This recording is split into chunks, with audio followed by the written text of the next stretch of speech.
আমরা এই বাসায় আমরা থাকবো। চলো চলো, তোমার বাবুও নিচে চলো। ঠিক আছে, আমরা এই বাসা থেকে বের হয়ে যাবো, আমরা একদমই থাকবো না।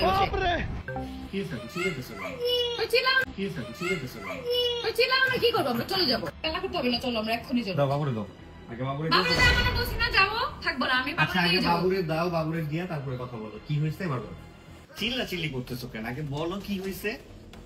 তিশার সাথে আবারও আহাদের তুমুল ঝগড়া হলো। আর এই ঝগড়ার ক্ষেত্রে তিশা কিন্তু এই যে আলিশাকে নিয়ে চলে যেতে চাচ্ছে বাবার বাড়িতে, সে এ বাসায় থাকবেই না, এটা সেটা কিন্তু সে ছুঁড়ে মারছে।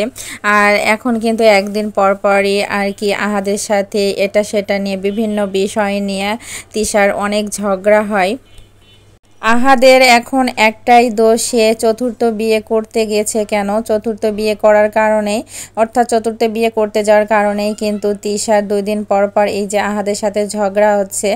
আখি কিন্তু খুব ভালোই করেছে, আখি চলে গিয়ে তার ছেলেকে নিয়ে খুব ভালোভাবেই এখন দিন যাপন করছে। আর এদিকে এই যে তিশা আহাদের সাথে 2 দিন পর পর ঝগড়া করছে। ভিডিওতে যতই এরা সামনে এসে দেখাক না কেন, তারা অনেক মানে হ্যাপি ফ্যামিলি, আসলে ভিতরে ভিতরে কিন্তু তাদের অনেক বেশি ঝগড়া হচ্ছে। আর এই কথাগুলো কিন্তু ফাঁস করেছে অরিনের সাথে, যেহেতু আহাদের বিয়ে হতে যাচ্ছিল, আর যেহেতু অরিনের সাথে আহাদের বিয়ে হয় নাই, অরিন কিন্তু এখন খেপে গিয়ে নানান কথা কিন্তু ফাঁস করে দিয়েছে অনলাইনে। ইভেন এখনও কিন্তু অরিন বলছে যে তিশা কিন্তু এগুলা একদম চালাকবাজি করেছে। কারণ আখি চলে যাওয়ার পর থেকে আর কি পাবলিক সবাই আর কি তিশাকে অনেক দোষারোপ করছিল, তিশাকে অনেক খারাপ বলছিল। আর এই খারাপ থেকে যাতে ভালো বলতে পারে, আর সেই কারণে কিন্তু তিশা আহাদ বুদ্ধি করেছে। আর নাটক সাজিয়ে সে অরিনকেই কিন্তু তিশা রাজি করিয়েছিল যে বিয়ে করানোর জন্য। আর কি ওর মূল উদ্দেশ্য ছিল যে বিয়ের যখন হতে যাবে তখন আর কি বিয়ে ভেঙে দিবে, বিয়ে হতে দিবে না। কিন্তু সব কিছুই ঠিকঠাকভাবে এদের কিন্তু চলছিল।